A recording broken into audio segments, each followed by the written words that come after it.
Hello my dear student, आप सभी का हमारे यूट्यूब चैनल प्रोक्सिमा क्लासेस में एक बार फिर से स्वागत है मेरे प्यारे बच्चों।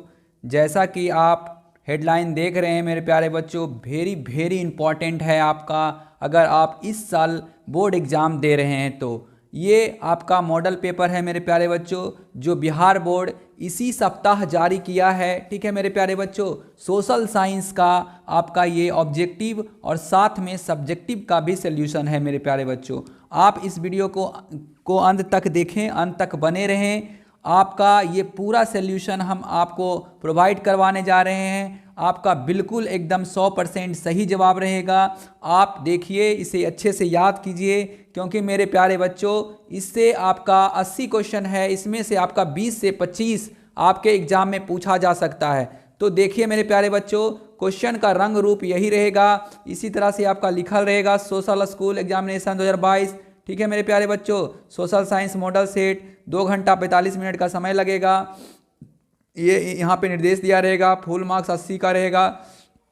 सब कुछ ऐसा ही रहेगा मेरे प्यारे बच्चों, आप देख लीजिए। ठीक है, आपको 10 अंक का कोड भरना रहेगा OMR में। सब कुछ वही है, परीक्षार्थी यथासंभव अपने ही शब्दों में दे उत्तर दें मेरे प्यारे बच्चों। ठीक है, तो ये सब आपको देखना है एग्जाम में। ठीक है मेरे प्यारे बच्चों, अगर आपको ये वीडियो हेल्पफुल लगे, आपको अच्छा लगे, तो प्लीज़ मेरे बच्चों इसे लाइक कीजिए, शेयर कीजिए और सब्सक्राइब कीजिए। ठीक है मेरे बच्चों,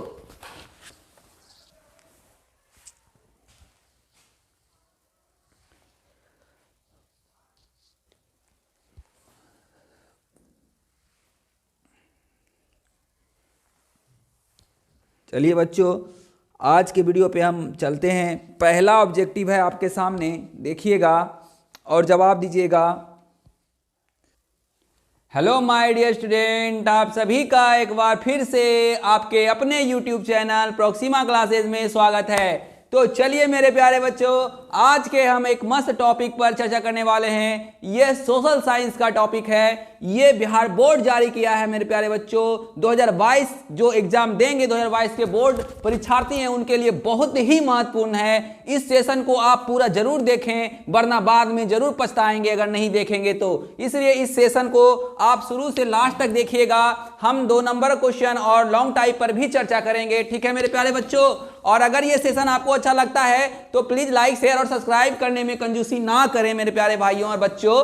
ठीक है, चलिए आज के टॉपिक पे चलते हैं, फटाफट एकदम जादू का झप्पी देते हैं और आज का सेशन को खत्म करते हैं। ठीक है मेरे प्यारे बच्चों, एकदम बिंदास होके पढ़िए। नया साल आने वाला है, आपको एडवांस में नया साल की शुभकामनाएं। आप नया साल मनाइए अच्छे से और एग्जाम का प्रिपरेशन कीजिए, और 17 फरवरी से आप तैयार रहिए। आपका एग्जाम शुरू हो रहा है मेरे प्यारे बच्चों। तो चलिए पहले क्वेश्चन पे हम आते हैं। देख लीजिएगा, सोशल साइंस में आपको 2 घंटा 45 मिनट का समय मिलेगा मेरे प्यारे बच्चों। ठीक है, 2 घंटा 45 मिनट का आप देख सकते हैं। सोशल साइंस मॉडल सेट है, बिहार बोर्ड द्वारा जारी किया गया है। ठीक है मेरे प्यारे बच्चों, चलिए पहले क्वेश्चन पे आ रहे हैं आज का। आप देखिए कि 80 क्वेश्चन में आपको कितना पता है, आपका कितना तैयारी है, आप ट्राई कीजिए। ठीक है मेरे बच्चों, चलिए पहला क्वेश्चन पे आते हैं। पहला क्वेश्चन बोल रहा है कि हिंद चीन में बसने वाले फ्रांसीसी को क्या कहा जाता था। हिंद चीन में बसने वाले फ्रांसीसी को क्या कहा जाता था मेरे बच्चों। फ्रांसीसी कहा जाता था, शासक वर्ग कहा जाता था, कोलेन कहा जाता था। तो मेरे प्यारे बच्चों कोलेन कहा जाता था। इसलिए कहा जाता था क्योंकि जो चीन के लोग थे, यानी फ्रांसीसी के लोग थे, वो कॉलोनी बना करके रहते थे, इसलिए उसे उन्हें कॉलोन ही कहा जाने लगा। चलिए अगला क्वेश्चन है मेरे प्यारे बच्चों, रॉलेट एक्ट कब पारित हुआ। ठीक है मेरे प्यारे बच्चों, इसे काला कानून के नाम से भी जाना जाता है मेरे प्यारे बच्चों। इसे काला कानून के नाम से भी जाना जाता है। यह 1919 में पारित हुआ था। चलिए तीसरा नंबर क्वेश्चन है मेरे प्यारे बच्चों, देखिएगा तीसरा नंबर क्वेश्चन आपके सामने ला रहे हैं। तीसरा नंबर क्वेश्चन कह रहा है कि जलियांवाला बाग हत्याकांड, ठीक है, जलियांवाला बाग हत्याकांड के विरोध में किसने अपने नाइट की उपाधि त्याग दी। ठीक है मेरे बच्चों, किसने, कौन ऐसे महान व्यक्ति थे जिन्होंने नाइट की उपाधि, सोच लीजिए उस टाइम का इंग्लैंड का सबसे उच्च उपाधि था, यानी उच्च क्वालिटी का उपाधि था, उन्होंने वो भी त्याग दिया। वो कौन से ऐसे महान व्यक्ति थे मेरे प्यारे बच्चों। चलिए 4 ऑप्शन आपके सामने हैं, देख लीजिए 4 ऑप्शन आपके सामने है। महात्मा गांधी, सुभाष चंद्र बोस, रविंद्रनाथ टैगोर, पंडित नेहरू। तो ये वो महान व्यक्ति हमारे बच्चों रविंद्रनाथ टैगोर थे। ठीक है मेरे प्यारे बच्चों, कौन थे? रविंद्रनाथ टैगोर थे वो महान व्यक्ति। चलिए अगले क्वेश्चन में चलते हैं। चौथा नंबर कह रहा है कि जर्मनी का एकीकरण में किसकी भूमिका महत्वपूर्ण थी? गैरिबाल्डी, बिस्मार्क, काउंट काबूल में सारा का सारा एक जैसा लग रहा है। आपका जो है बिस्मार्क की भूमिका महत्वपूर्ण थी मेरे बच्चों। इसका जो है लॉन्ग टाइप भी बनेगा, लॉन्ग टाइप भी पूछेगा इससे कि जर्मनी के एकीकरण में किसकी भूमिका महत्वपूर्ण थी, तो बिस्मार्क आपका राइट आंसर हो जाएगा मेरे प्यारे बच्चों। चलिए 5वां नंबर क्वेश्चन है आर्य समाज। ठीक है, आर्य समाज के संस्थापक कौन थे? तो आप जानते हैं महर्षि स्वामी दयानंद सरस्वती थे, जो एक महान व्यक्तित्व के मालिक थे। ठीक है मेरे बच्चों, इन्होंने ही आर्य समाज की स्थापना मुंबई में किया था। ठीक है मेरे प्यारे बच्चों। चलिए पूर्ण स्वराज की मांग, पूर्ण स्वराज की मांग का प्रस्तावना, यानी कि पूर्ण स्वराज मतलब है कि भारत को अब आजाद करिए, कहां किया गया था? कांग्रेस के किस अधिवेशन में? तो मेरे प्यारे बच्चों 1929 के लाहौर अधिवेशन में किया गया था। उस समय लाहौर भारत का ही हिस्सा था। ठीक है मेरे प्यारे बच्चों। चलिए 7वें नंबर क्वेश्चन में चलते हैं। ठीक है मेरे प्यारे बच्चों, 7वें नंबर क्वेश्चन में हम चलते हैं। 7वां नंबर क्वेश्चन आपके सामने है। भारत में सूती वस्त्र की प्रथम मिल कहां खोली गई थी मेरे प्यारे बच्चों? यानी सूती जो वस्त्र बनता था भारत में, उसका पहला मिल कहां खोला गया था मेरे प्यारे बच्चों? इसका जवाब आपको देना है। तो इसका सही जवाब हो जाएगा मेरे प्यारे बच्चों बंबई में। ठीक है, चलिए 8वां नंबर क्वेश्चन आपके सामने है। कह रहा है Akhil Bharatiya trade union Congress, short में लिखा हुआ रहेगा AITUC, all India trade union Congress full form हो गया, का प्रथम अध्यक्ष कौन थे मेरे प्यारे बच्चों? तो लाला लाजपत राय थे। लाला लाजपत राय थे, जिनकी मृत्यु साइमन आयोग वापस जाओ के नारा लगाते के दौरान लाठी से चोट लगने के कारण उनकी मृत्यु हो गई थी। ये भी एक महान व्यक्ति थे। ठीक है मेरे बच्चों, 8 नंबर क्वेश्चन हो चुका है। चलिए 9वां नंबर क्वेश्चन चलते हैं। 9वां नंबर क्वेश्चन बोल रहा है हिंद चीन क्षेत्र में अंतिम युद्ध की समाप्ति के समय अमेरिका के राष्ट्रपति कौन थे मेरे प्यारे बच्चों? बहुत ही इंपॉर्टेंट क्वेश्चन है। हिंद चीन इंडो जो था पैसिफिक एरिया में 3 युद्ध लड़ा गया। ठीक है, वियतनाम का युद्ध जो कहा जाता है वो अंतिम युद्ध था मेरे बच्चों। उस समय अमेरिका जिसमें अमेरिका की हार हुई, उस समय अमेरिका के राष्ट्रपति डब्ल्यू जॉर्ज बुश थे। ठीक है मेरे प्यारे बच्चों, अंतिम में डब्ल्यू जॉर्ज बुश थे, याद रखिएगा।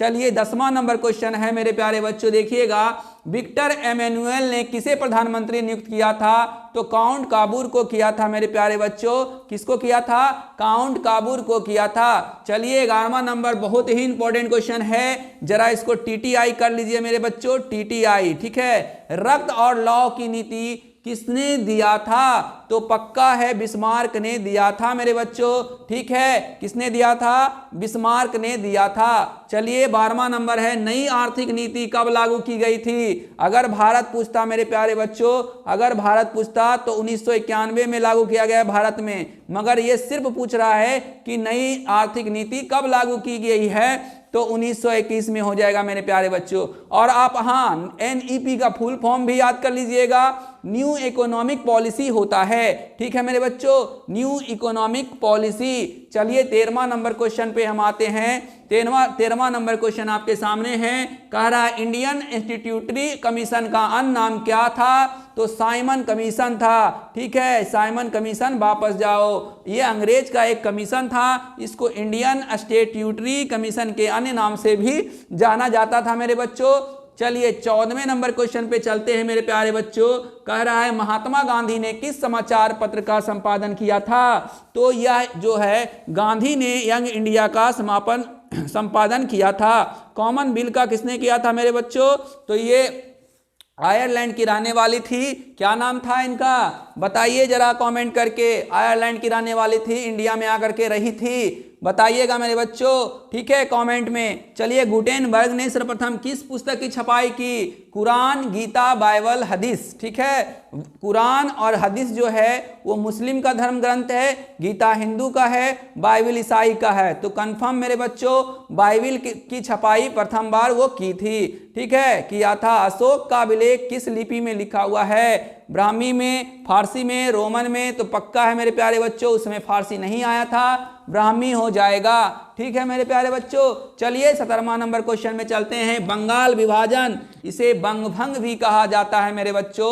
बंगाल को दो भागों में अंग्रेजों ने बांट दिया, पूर्वी बंगाल और पश्चिमी बंगाल। इसके विरोध में अब बहुत बड़ा आंदोलन हुआ, ठीक है मेरे बच्चों। इसका जो है लॉर्ड कर्जन ने किया था 1905 में। बंगाल विभाजन लॉर्ड कर्जन ने किया था 1905 में, याद रखिएगा।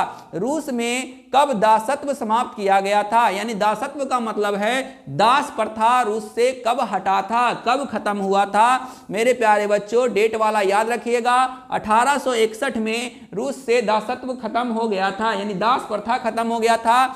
आप इस क्वेश्चन को अच्छे से याद कर लीजिएगा। चलिए 19वां नंबर क्वेश्चन कह रहा है कि जो हम 1 मई को मजदूर दिवस मनाते हैं मेरे प्यारे बच्चों, 1 मई को मजदूर दिवस मनाते हैं, वह कब से मनाया जा रहा है, किस सम्मेलन से मनाया जा रहा है मेरे प्यारे बच्चों। तो द्वितीय अंतर्राष्ट्रीय सम्मेलन से मनाया जा रहा है मेरे प्यारे बच्चों। 19 का बी ऑप्शन बिल्कुल राइट होगा, ठीक है मेरे प्यारे बच्चों। चलिए 20वां नंबर क्वेश्चन आपका कह रहा है हो ची मिन आप जानते हैं मेरे प्यारे बच्चों, वियतनाम के थे, महान एक नेता थे।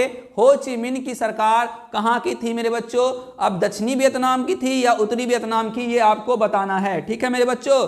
तो कंफर्म है दक्षिणी वियतनाम की, ठीक है मेरे प्यारे बच्चों। बार एंड पीस एकदम TTI कीजिए, ताबड़तोड़ important. TTI War and Peace के लेखक हैं टॉलस्टॉय, ठीक है मेरे प्यारे बच्चों, टॉलस्टॉय। चलिए 22वां नंबर है सोवियत संघ। पहले रूस को सोवियत संघ के नाम से जाना जाता था। तो सोवियत संघ का विघटन 1991 में हुआ था मेरे बच्चों, याद रखिएगा। चलिए 23वां नंबर क्वेश्चन में हम आ रहे हैं। 23वां नंबर क्वेश्चन आपके सामने है, पटना को अजीमाबाद नाम किसने दिया था। TTI कीजिएगा क्योंकि बिहार का एग्जाम है, बिहार से क्वेश्चन रहेगा।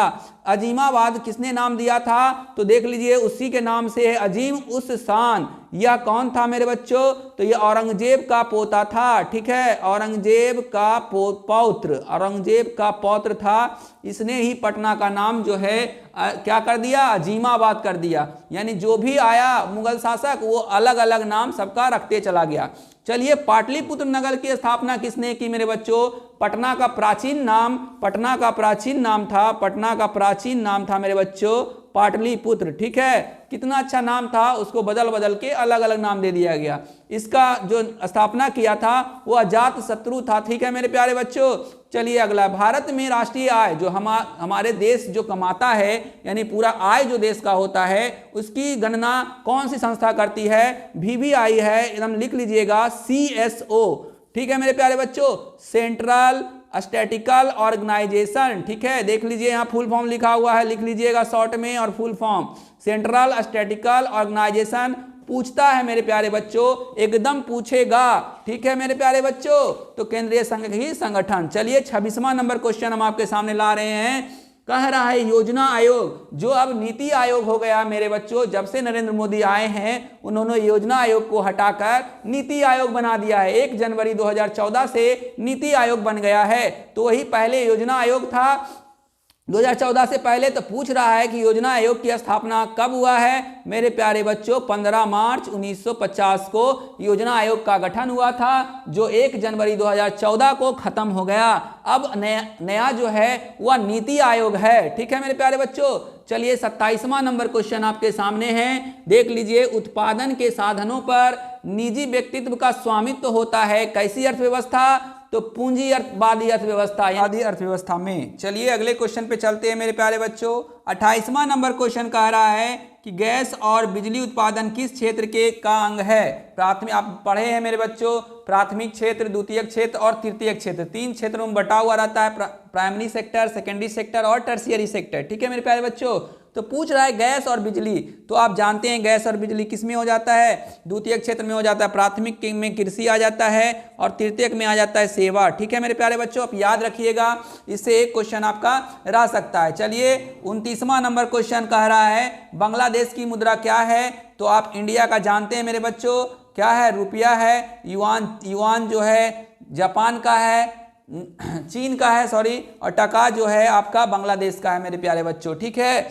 चलिए अगला क्वेश्चन पे चलते हैं। 30वां नंबर क्वेश्चन एकदम इंपॉर्टेंट है, बहुत साल पूछा है। प्रोफेसर मोहम्मद यूनिस का संबंध किस से देश से है मेरे प्यारे बच्चों? बांग्लादेश से है, एकदम याद रखिएगा। चलिए 31वां नंबर क्वेश्चन, प्राथमिक कृषि साख समिति कृषकों को किस प्रकार ऋण प्रदान करती है? ठीक है मेरे बच्चों, तो इनमें से सभी प्रकार के ऋण प्रदान करती है। चलिए 32वां नंबर कह रहा है जवाहर रोजगार योजना किस वर्ष प्रारंभ हुआ? मेरे प्यारे बच्चों कह रहा है जवाहर रोजगार योजना कब प्रारंभ हुआ? तो 1989 में प्रारंभ हुआ था मेरे प्यारे साथियों। चलिए 33वां नंबर क्वेश्चन एकदम फटाफट चलेगा। अब मनरेगा, आप जानते हैं मेरे बच्चों कि गांव में सरकार ने एक क्या बोलते हैं रोजगार दिया है, रोजगार देने की गारंटी दिया है, जो जिसका नाम मनरेगा रखा गया है। ठीक है मेरे बच्चों, मनरेगा रखा गया है। इसमें कितना दिन का रोजगार दिया जाता है मेरे प्यारे बच्चों? तो 100 दिन का रोजगार दिया जाता है। चलिए उपभोक्ता संरक्षण के लिए कितने राज्य आयोग हैं? एकदम VVI है, एकदम इसको छाप लीजिएगा, बहुत ही इंपॉर्टेंट क्वेश्चन है। उपभोक्ता संरक्षण के लिए कितने राज्य आयोग हैं? तो कुल 35 राज्य आयोग हैं मेरे प्यारे बच्चों। चलिए 35वां नंबर देख लीजिए, एकदम सब इंपॉर्टेंट से भी इंपॉर्टेंट क्वेश्चन है। कह रहा है प्रोफेसर PC महालनोबिस की अध्यक्षता में किस समिति का गठन किया गया था? तो मेरे बच्चों राष्ट्रीय आय समिति का गठन किया गया था। तो यहां तक 35 नंबर क्वेश्चन आपका कंप्लीट होता है मेरे प्यारे बच्चों। ठीक है, 35 नंबर क्वेश्चन कंप्लीट होता है। चलिए 36वें नंबर क्वेश्चन में चलते हैं। 36वां नंबर क्वेश्चन देखिए, कह रहा है उपभोग व्यय और बचत का योग क्या कहलाता है? तो उपभोग व्यय और बचत का योग जो है मेरे प्यारे बच्चों वो क्या कहलाएगा? वो कहलाएगा आपका आय कहलाएगा मेरे प्यारे बच्चों। क्या कहलाएगा? आय कहलाएगा। ठीक है, चलिए 37वें नंबर क्वेश्चन में चलते हैं। कह रहा है कि निम्न में कौन आर्थिक क्रिया का चक्रीय प्रभाव है? उत्पादन, व्यय, आय, इनमें से सभी। 37 का बिल्कुल सही जवाब हो जाएगा इनमें से सभी मेरे प्यारे बच्चों। चलिए 38वें नंबर क्वेश्चन में चलते हैं। 38वां नंबर क्वेश्चन कह रहा है कि भारत में सर्वप्रथम राष्ट्रीय आय का अनुमान कब लगाया गया? तो मेरे बच्चों दादा भाई नौरोजी के द्वारा अनुमान लगाया गया था 1967-68 के सेशन में। कभी कभी 1967 भी ऑप्शन में आएगा मेरे प्यारे बच्चों, तो घबराइएगा नहीं, 1967 भी आंसर हो सकता है। चलिए आपका 39वां नंबर क्वेश्चन पे हम आते हैं मेरे प्यारे बच्चों। देखिएगा 39वां नंबर क्वेश्चन कह रहा है कि निम्न में से कौन सहकारिता का मूलभूत तत्व नहीं है? ठीक है बच्चों, आप ध्यान रखिएगा, नहीं कह रहा है। ठीक है, तो नहीं, ऐच्छिक सदस्यता नहीं हो जाएगा मेरे बच्चों, अनिवार्य सदस्यता होगा, जनतांत्रात्मक आधार होगा, नैतिक तथा सामाजिक तत्व होगा। चलिए 40वां नंबर क्वेश्चन, इनमें से कौन गैर आर्थिक संरचना पर आधारित है? तो संचार है मेरे प्यारे बच्चों। ठीक है, चलिए संविधान का 74वां संशोधन किससे संबंधित है? मेरे प्यारे बच्चों 74वां संविधान संशोधन नगर पंचायत से संबंधित है। क्या है? नगर पंचायत, जो छिवाड़ा बन गया। ठीक है मेरे बच्चों, और 73वां है ग्रामीण, 73वां है पंचायती राज व्यवस्था से। दोनों याद रखिएगा, दोनों इंपॉर्टेंट है, 73वां पंचायती राज व्यवस्था से और 74वां नगर पंचायत से। ठीक है मेरे प्यारे बच्चों। चलिए 42वां, बिहार में एक नगर निगम में अधिकतम कितने वार्ड हो सकते हैं? तो सबसे बड़ा बिहार में नगर निगम है पटना। ठीक है मेरे बच्चों, पटना है, इसमें 75 वार्ड है। ठीक है, कितना वार्ड मेंबर है? 75। तो सबसे ज्यादा क्या हो सकता है मेरे बच्चों? अधिकतम 75 हो सकते हैं। देखिएगा 75 कितने ऑप्शन में है? तो आपका D option is the right answer हो जाएगा मेरे बच्चों। चलिए 43वां नंबर कह रहा है चिपको आंदोलन से कौन संबंधित हैं? तो आप जानते हैं मेरे बच्चों गढ़वाल जिले में हुआ था, उत्तराखंड। ठीक है, उत्तर प्रदेश में पहले आता था, अब उत्तराखंड में आता है। सुंदरलाल बहुगुणा ने चिपको आंदोलन किया था मेरे प्यारे बच्चों। चलिए 44वां नंबर, नेपाल में सप्तदलीय गठबंधन क्यों किया गया था? तो मेरे प्यारे बच्चों समझिएगा, नेपाल में 7 दल जो है मिलकर एक गठबंधन किया और बोला कि नहीं, अब यहाँ राजतंत्र नहीं चलेगा, अब लोकतंत्र लाया जाए। तो 7 दल मिलकर के क्या बनाया? लोकतंत्र की स्थापना हेतु गठबंधन किया। चलिए 45 number, Bahujan Samaj party cycle, Bahujan Samaj party हाथी छाप। ठीक है मेरे बच्चों, हाथी छाप, जो अभी मायावती इसका प्रमुख है, इनका जो है स्थापना काशीराम किए थे। ठीक है, बहुजन समाज पार्टी। ठीक है मेरे प्यारे बच्चों, काशीराम। चलिए 46वां नंबर है, दल बदल कब कानून लागू होता है? इनमें से सभी पर कब लगा था? 1985 ईस्वी में बना था दल बदल कानून। याद रखिएगा डेट भी मेरे प्यारे बच्चों। चलिए 47वां नंबर, झारखंड बिहार से कब पृथक हुआ? तो 2000 में 3 जिला 3 राज्य है मेरे बच्चों जो अलग हुआ, ठीक है, अलग अलग हुआ। उत्तर प्रदेश से उत्तराखंड, बिहार से झारखंड और एक छत्तीसगढ़ बना, ठीक है मेरे प्यारे बच्चों। तो झारखंड जो है बिहार से 15 नवंबर 2000 को अलग हुआ था। इसको याद रखिएगा मेरे प्यारे बच्चों, कंफ्यूज नहीं कीजिएगा, 2002 नहीं, ठीक है। चलिए 48वां नंबर क्वेश्चन कह रहा है इनमें से कौन संघीय प्रणाली की विशेषता नहीं है? तो संघीय प्रणाली जैसे मान लीजिए इंडिया है, ठीक है, संघ मतलब होता है जिसमें एक केंद्र हो, राज्य हो, ठीक है। तो इकहरी शासन व्यवस्था इसका जो है विशेषता नहीं है, बाकी सब है। सर्वोच्च न्यायपालिका भारत में है, शक्तियों का विभाजन भारत में है, लिखित संविधान भी भारत में है मेरे प्यारे बच्चों। तो याद रखिएगा, ठीक है, याद रखिएगा मेरे प्यारे बच्चों कि क्या होगा, संघीय प्रणाली की विशेषता क्या नहीं होगा? एकहरी नागरिकता नहीं होगा मेरे बच्चों, एकहरी नागरिकता नहीं हो सकता है, बाकी जो है सब हो सकता है मेरे प्यारे बच्चों, ठीक है, सब हो सकता है। चलिए 49वां नंबर क्वेश्चन है, लोकसभा में चुने हुए सदस्यों की संख्या कितनी है? समझिएगा मेरे प्यारे बच्चों, भारत में कुल 552 लोकसभा है, ठीक है, जिसमें से 7 चला गया है पीओके में, ठीक है मेरे बच्चों। 552 में 7 कहाँ चला गया? पीओके में। तो 7 घटा देंगे तो हमारा आ जाएगा 545, ठीक है। 545 में 2 राष्ट्रपति चुनते हैं, तो कितना बच गया मेरे बच्चों? 543 बचा।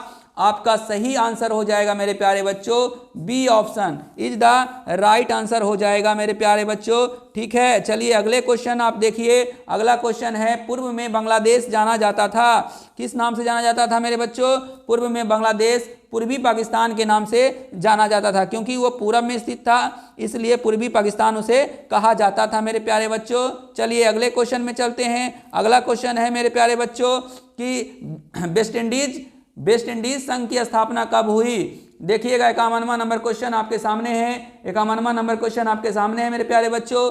वेस्ट इंडीज संघ की स्थापना 1958 में हुई थी। चलिए 52वां नंबर क्वेश्चन बहुत इंपॉर्टेंट है, टीटीआई कर लीजिएगा। इंडिका के लेखक कौन है? इंडिका के लेखक मेरे प्यारे बच्चों मेगास्थनीज थे, ठीक है, इंडिका के लेखक मेगास्थनीज थे। चलिए 53वां नंबर क्वेश्चन में आ रहे हैं मेरे प्यारे बच्चों। 53वां नंबर क्वेश्चन आपके सामने है, विश्व का सबसे बड़ा लोकतांत्रिक देश कौन सा है मेरे प्यारे बच्चों?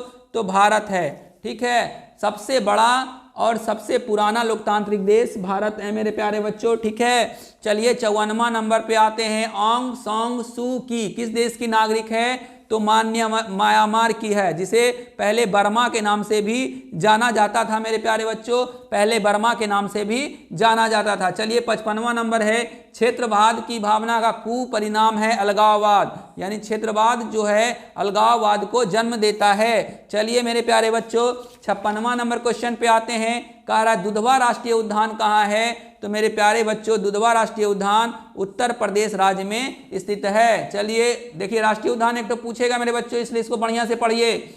भारत की प्रथम राष्ट्रीय जलीय नीति कब घोषित की गई थी? आपको बताना है मेरे प्यारे बच्चों, राष्ट्रीय 1987 में, ठीक है मेरे प्यारे बच्चों, 87 इज द राइट आंसर। प्रथम राष्ट्रीय जल नीति 1987 में, सितंबर 1987 में अपनाया गया था। 58वां नंबर क्वेश्चन है, विश्व में सर्वाधिक वन वाला देश कौन सा है? तो रूस इज द राइट आंसर मेरे प्यारे बच्चों, रूस जो है राइट आंसर होगा। कह रहा है किस मृदा में ह्यूमस की मात्रा नगण्य मतलब नहीं होती है, ह्यूमस मतलब होता है गीलापन, ठीक है मेरे बच्चों, ह्यूमस नहीं होता है, तो लेटेराइट मृदा में जो है ह्यूमस नगण्य होता है। चलिए 60 नंबर क्वेश्चन हम देखते हैं। 60 नंबर क्वेश्चन कह रहा है कि भारत का सबसे बड़ा खनिज तेल उत्पादक कौन है? तो मंगला है मेरे बच्चों, मंगला। आप कहिएगा ये तो नाम लग रहा है मंगला चंगला, तो राजस्थान में है मेरे प्यारे बच्चों मंगला का कुआं, ठीक है, बड़ा बड़ा कुआं राजस्थान में है, उसी को मंगला कहा जाता है। डिगबोई असम में है, ठीक है, सबसे पुराना खनिज तेल यहीं से मिला था। भारत में सबसे पहले अगर पूछेगा तेल कहाँ से मिला था, तो असम में मिला था। मुंबई हाई से भी तेल निकाला जाता है मेरे बच्चों, ठीक है। चलिए इनमें से कौन रोपन फसल है? देख लीजिए, चाय, रबड़, गन्ना, तो सभी को रोपा जाता है काट काट करके, ठीक है मेरे प्यारे बच्चों, तो इनमें से सभी हो जाएगा। चलिए अगला क्वेश्चन बहुत इंपॉर्टेंट है, वीवीआई करिएगा आप। कह रहा है जीवन रेखा रेल, समझ गए? जीवन रेखा रेल का मतलब था कि पहले ट्रेन में हॉस्पिटल बना दिया गया था। उस ट्रेन में पूरा हॉस्पिटल था और वो जो ट्रेन है सब जगह घूम घूम के सबका इलाज करता था। इसकी शुरुआत 1991 में हुआ था मेरे प्यारे बच्चों, क्योंकि उस समय 1991 में सब जगह हॉस्पिटल अवेलेबल नहीं रहने के कारण ट्रेन में ही हॉस्पिटल डॉक्टर लोग बैठ जाते थे और सब जगह इलाज करने चले जाते थे। ठीक है मेरे बच्चों, तो 1951 याद रखिएगा। कांवर झील कहाँ है, एकदम टीटीआई क्वेश्चन है, एकदम जो सेट किया है मॉडल पेपर, एकदम समझ लीजिए कि एग्जाम के दृष्टिकोण से ही सेट किया है। अगर आप इस लेवल का तैयारी करते हैं तो आपका मार्क्स कोई नहीं काटेगा मेरे प्यारे बच्चों। कांवर झील जो है बिहार के बेगूसराय में स्थित है। ठीक है मेरे प्यारे बच्चों, चलिए 64वां नंबर क्वेश्चन पूछ रहा है, किस राज्य में संयुक्त वन प्रबंधन का पहला प्रस्ताव पारित किया गया है? तो ये उड़ीसा है। उड़ीसा एक ऐसा राज्य है मेरे बच्चों जहां वन से संबंधित एक नियम लगा दिया गया है कि अगर कोई वन को काटेगा तो उसको जुर्माना और सजा दोनों होगा। ठीक है मेरे बच्चों, तो पहला राज्य बन गया प्रस्ताव पारित करने वाला पहला राज्य उड़ीसा बन गया है। ठीक है मेरे प्यारे बच्चों, चलिए 65वां नंबर कह रहा है, इनमें से कौन अकार्बनिक खनिज है जिसमें कार्बन नहीं है? तो कोयला में कार्बन है मेरे बच्चों, पेट्रोलियम में है, प्राकृतिक गैस में है, अभ्रक में नहीं है मेरे प्यारे बच्चों। अभ्रक इज द राइट आंसर हो जाएगा। 66वां नंबर क्वेश्चन कह रहा है, भारत में किस राज्य में सर्वाधिक मैंग्रोव वन है? मैंग्रोव मतलब होता है मेरे बच्चों दलदली भूमि। ठीक है, जैसे नदी हो गया उसके किनारे वाला वन को मैंग्रोव वन कहते हैं। क्या कहते हैं मेरे बच्चों? नदी किनारे का वन को मैंग्रोव वन कहते हैं। और सबसे ज्यादा मैंग्रोव वन जो है ऑप्शन के हिसाब से पश्चिम बंगाल है। ठीक है मेरे बच्चों, देख लीजिए, गुजरात नहीं है, पश्चिम बंगाल है मेरे प्यारे बच्चों इसका राइट आंसर। चलिए 67वां नंबर क्वेश्चन बोल रहा है, कौन कोयला का घटिया किस्म है? घटिया मतलब उसमें कार्बन का प्रतिशत सबसे कम है। तो पिट जो है सबसे घटिया कोयला है मेरे बच्चों। एंथ्रोसाइड सबसे अच्छा कोयला है, सबसे अच्छा कोयला यानी सबसे उत्तम कोयला भी एग्जाम में पूछ सकता है एंथ्रासाइड। देखिए मेरे बच्चों, यही क्वेश्चन रहेगा, सिर्फ घुमा देगा। घटिया पूछ रहा है, कभी अच्छा पूछ देगा। ठीक है मेरे बच्चों, ध्यान रखिएगा। भारत में चाय की कृषि कहाँ से शुरू हुई थी? तो असम से हुई थी मेरे प्यारे बच्चों। असम में जो है अंग्रेज लोग जो है सबसे पहले चाय को बोया था। अंग्रेज और एक जो थे पुर्तगाली थे, वो दोनों आए थे और सबसे पहले चाय उन्होंने ही उपजाया था असम में। चलिए अगला है कॉपर पायराइट। आप तो जान ही रहे हैं पायराइट किस प्रकार का खनिज है, तो जानते हैं पायराइट जो होता है धात्विक खनिज होता है क्योंकि धातु आ रहा है। ठीक है मेरे प्यारे बच्चों, चलिए अगला क्वेश्चन है आपके सामने 70 नंबर क्वेश्चन, भारत का पहला परमाणु शक्ति संयंत्र कहाँ स्थित है मेरे प्यारे बच्चों? तो मुंबई के तारापुर, मुंबई लिख लीजिएगा मेरे प्यारे बच्चों, मुंबई के तारापुर में स्थित है। ठीक है मेरे प्यारे बच्चों, चलिए 71वां नंबर है कोडरमा, झारखंड में स्थित है कोडरमा। का संबंध किस खनिज से मेरे प्यारे बच्चों? तो अभ्रक से है। किस देश ने ओपेक जो है मेरे बच्चों, ओपेक क्या है पूछिएगा, तो ये तेल से संबंधित देश का संगठन है, तेल से संबंधित देश का संगठन है मेरे प्यारे बच्चों। इससे जो है कतर निकल चुका है। ठीक है मेरे प्यारे बच्चों, कौन निकल गया? कतर सदस्यता त्याग दिया है। चलिए पूछ रहा है 73वां, इनमें से कौन जूट का अग्रणी उत्पादक है? देश का नाम पूछ रहा है। ऑप्शन में है भारत, बांग्लादेश, चीन, श्रीलंका। बताइए मेरे प्यारे बच्चों, तो इसका जो राइट आंसर है भारत जो है जूट में पहला स्थान रखता है, फर्स्ट ये सेकेंड रखता है मेरे प्यारे बच्चों। ठीक है, फर्स्ट और सेकेंड याद रखिए, ज्यादातर फर्स्ट और सेकेंड ही पूछते हैं। पूछ रहा है आसमान बांध किस नदी से संबंधित है? तो नील नदी से है। कहाँ है मेरे बच्चों? मिस्र में स्थित है, सबसे लंबी नदी है, ये भी याद रखिएगा, सबसे लंबी नदी है मेरे प्यारे बच्चों। कौन सा? नील। ठीक है, चलिए अगले क्वेश्चन में चलते हैं। 75वां नंबर क्वेश्चन बोल रहा है, इनमें से कौन प्राकृतिक आपदा नहीं है? तो आप जानते हैं मेरे बच्चों, आप बाढ़ तो है, सुनामी है, आतंकवाद जो है प्राकृतिक आपदा नहीं है, ये मानव जनित आपदा है। ठीक है मेरे बच्चों, कैसा आपदा है? मानव जनित आपदा है। ठीक है, मानव जनित आपदा। ठीक है मेरे प्यारे बच्चों, इसको लिख लीजिएगा। विनाशकारी भूकंप से बिहार किस वर्ष प्रभावित हुआ?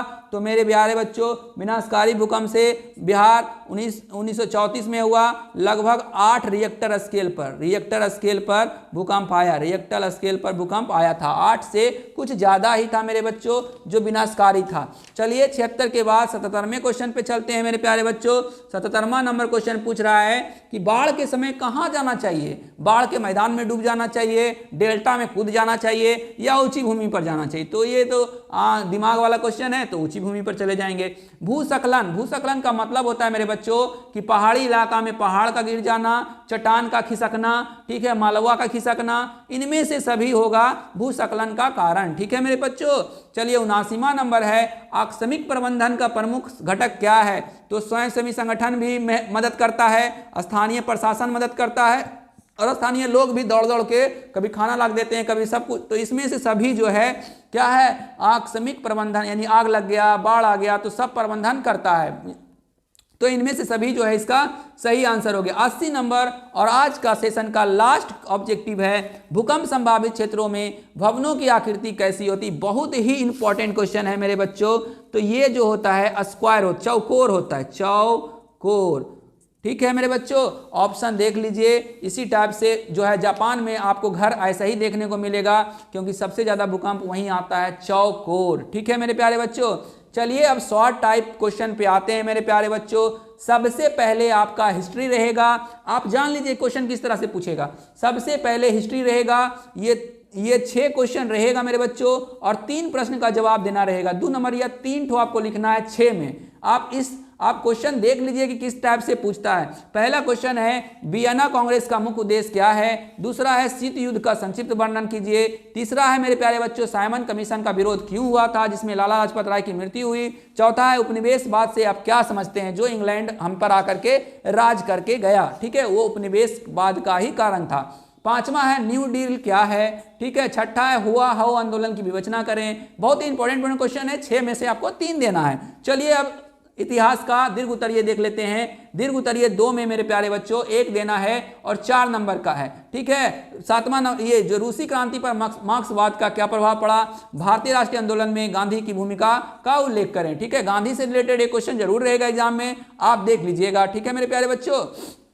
चलिए उसके बाद हिस्ट्री के बाद आएगा पॉलिटिकल साइंस। फिर वही नियम है आपका, कितना क्वेश्चन रहेगा पॉलिटिकल साइंस में, आपका 4 क्वेश्चन रहेगा पॉलिटिकल साइंस में और 2 का जवाब देना है। देखिए यहाँ बदल गया मेरे बच्चों, वहाँ 6 था तो 3 देना था, 8 था तो 6 था तो 3 देना था लघु उत्तरीय में, यहाँ 4 है तो 2 देना है। आप ध्यान रखिएगा पॉलिटिकल साइंस में 4 क्वेश्चन में से 2 ही देना है, ठीक है मेरे बच्चों। देख लीजिए पॉलिटिकल साइंस। लोकतंत्र में सूचना के अधिकार 2005 में लगा है आरटीआई, ठीक है, मालूम है। पूछ रहा है कि क्या भूमिका है, राजनीतिक दलों की 2 प्रमुख कार्य बताएं, संघीय शासन की 2 विशेषताओं का उल्लेख करें और नगर निगम अभी बताएं। 74वां संविधान संशोधन मेरे बच्चों, नगर निगम का प्रमुख स्रोत क्या है, ठीक, आय का प्रमुख स्रोत कैसे वो कमाता है ये लिखना है। चलिए अब दीर्घ उत्तरीय देख लेते हैं मेरे बच्चों। आपको ध्यान रखना है मेरे प्यारे बच्चों, राजनीति शास्त्र में सिर्फ 1 क्वेश्चन रहेगा लॉन्ग टाइप और उसको आपको लिखना है, अनिवार्य रहेगा, ठीक है मेरे बच्चों। नहीं 1 नहीं 2 क्वेश्चन रहेगा मेरे बच्चों, अनिवार्य रहेगा 1 क्वेश्चन लिखना। चलिए देखिए, लोकतांत्रिक शासन प्रणाली में राजनीतिक दलों की भूमिका की विवेचना कीजिए। चलिए 14 नंबर क्वेश्चन देखिएगा, जयप्रकाश नारायण, बहुत ही इंपॉर्टेंट क्वेश्चन है, हमको लग रहा है एग्जाम में छप जाएगा। जयप्रकाश नारायण की संपूर्ण क्रांति ने भारतीय राजनीति को किस प्रकार बदल दिया, आप इसका वर्णन कीजिए। चलिए अब आ गया अर्थशास्त्र। देखिएगा मेरे बच्चों, इसी तरह से आपको 2 क्वेश्चन देना है 4 क्वेश्चन में, यानी कहने का मतलब है कि सिर्फ हिस्ट्री में आपका 6 क्वेश्चन रहेगा, जिसमें से 3 को देना है, बाकी 4 रहेगा। समावेशी विकास क्या है, सार्वजनिक वितरण प्रणाली से क्या अभिप्राय है, भारतीय पूंजी बाजार में किन वित्तीय संस्थानों को शामिल किया जाता है, वैश्वीकरण से आप क्या समझते हैं। बहुत ही अच्छा क्वेश्चन है, आप देख सकते हैं। चलिए अब आते हैं दीर्घ उत्तरीय में, उसी तरह से 2 क्वेश्चन रहेगा दीर्घ उत्तरीय में, आपको 1 का जवाब देना है। पहला है सेवा क्षेत्र के विकास में आधारभूत संरचना का महत्व बताएं। 20वां नंबर है व्यावसायिक बैंकों के प्रमुख कार्यों की विवेचना करें। चलिए अब आ गया ज्योग्राफी, देखिएगा फिर उसी तरह से मेरे बच्चों ज्योग्राफी में भी आपका 6, हिस्ट्री और ज्योग्राफी में 6 क्वेश्चन पूछेगा, यानी ज्योग्राफी और हिस्ट्री आप ज्यादा पढ़िए, आपका लघु उत्तरीय 6 रहेगा, जिसमें से 3 देना है। पट्टिका कृषि यानी पट्टा पर जो लेता है, बच्चों को नहीं कहता है खेत हम पट्टा पे लिए हैं, पट्टिका कृषि से आप क्या समझते हैं। 22वां नंबर है पारंपरिक एवं गैर पारंपरिक ऊर्जा स्रोतों के प्रत्येक 2-2 उदाहरण दीजिए। बहुत आसान है भूगोल का क्वेश्चन। हरित क्रांति, देखिए हरित क्रांति से आप क्या समझते हैं, टीटीआई है मेरे प्यारे बच्चों हरित क्रांति। सार्वजनिक और निजी उद्योग में क्या अंतर है, एकदम वेरी वेरी इंपॉर्टेंट है। जैव विविधता एकदम इंपॉर्टेंट है, लिख लीजिए VVI। और रेड डाटा बुक एकदम TTI है मेरे प्यारे बच्चों, रेड डाटा बुक TTI। चलिए अब दीर्घ उत्तरीय प्रश्न आ गया है मेरे बच्चों, देख लीजिए। जल संरक्षण से आप क्या समझते हैं, 2 में से 1 लिखना है। और धात्विक एवं अधात्विक खनिज में प्रत्येक के 2-2 उदाहरण दीजिए। बहुत ही अच्छा क्वेश्चन है। लास्ट आपका आ रहा है मेरे बच्चों आपदा प्रबंधन, ठीक है मेरे प्यारे बच्चों। आपदा प्रबंधन में आपका 4 क्वेश्चन रहेगा, इसमें लॉन्ग टाइप नहीं रहेगा मेरे प्यारे बच्चों। 4 में से आपको 2 जवाब देना है। आपदा के किन्हीं 2 प्रकार का उल्लेख करें, बाढ़ और क्या लिख दीजिएगा, भूकंप। बाढ़ से होने वाले किन्हीं 2 क्षति का उल्लेख कीजिए, कर दीजिएगा। सुनामी से बचाव के 2 उपाय लिखिए। हेम रेडियो क्या है, एकदम इंपॉर्टेंट है। लास्ट क्वेश्चन एकदम इंपॉर्टेंट है, इसको आप बना करके लाइए, ये आपका होमवर्क है, ठीक है मेरे प्यारे बच्चों। हेम रेडियो क्या है। तो इसी के साथ ये हमारा आज का सेशन जो है समाप्त हो रहा है मेरे प्यारे बच्चों। हमें उम्मीद है कि ये सेशन आपको पसंद आया होगा, अच्छा लगा होगा। अगर ये सेशन आपको अच्छा लगा है मेरे प्यारे बच्चों तो प्लीज हमारे वीडियो को लाइक शेयर और सब्सक्राइब जरूर करें। और हाँ, अगर इस चैनल पे आप नए हैं तो सब्सक्राइब कर लीजिए, और अगर पुराने हैं तो बेल आइकन अगर आपका नहीं दबा हुआ है तो प्लीज दबा लें, क्योंकि हम हमेशा अभी से लेकर के 17 तारीख तक आपका सिर्फ एग्जाम से रिलेटेड एग्जाम जो है मेन टॉपिक का क्वेश्चन, जैसे अभी हम साइंस में लाने वाले हैं, लेंस सूत्र लाने वाले हैं, दर्पण सूत्र लाने वाले हैं, एकदम इंपॉर्टेंट टॉपिक हम आपके लिए लाने वाले हैं। इसलिए प्लीज आप शेयर सब्सक्राइब जरूर कर लें और बेल आइकन को एकदम प्रेस कर लें, ताकि आपको नोटिफिकेशन समय समय पर मिलते रहे। मिस नहीं करिए मेरे बच्चों, हम आपके लिए एकदम जी जान से लगे हुए हैं। आप भी दिखा दीजिए, मेहनत करिए इतना कि एकदम बोर्ड हिल जाए। आपका 450 क्या 450 क्या 460 मार्क्स इस बार लाना है आप लोग को, ठीक है मेरे बच्चों। इसी के साथ हम ये सेशन आज समाप्त कर रहे हैं। थैंक यू वॉच करने के लिए, धन्यवाद।